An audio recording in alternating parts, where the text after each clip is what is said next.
Yan ko lang din sa inyo kung ano ba yung ito yung pasukan ng sa barko namin.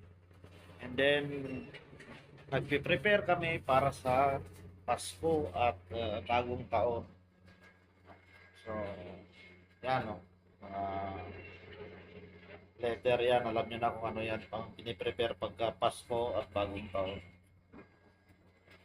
Ganyan kami dito sa may option. So, ang kapitan kasi namin, mahilig magdisenyo. Ayan, so, ayan.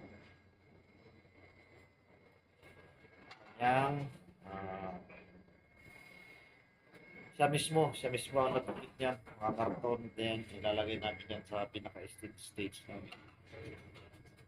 So, alam niyo na yan kung ano yan, mga letter na yan pagka Pasko at bagong taon. Siyempre, di mawawala yung number.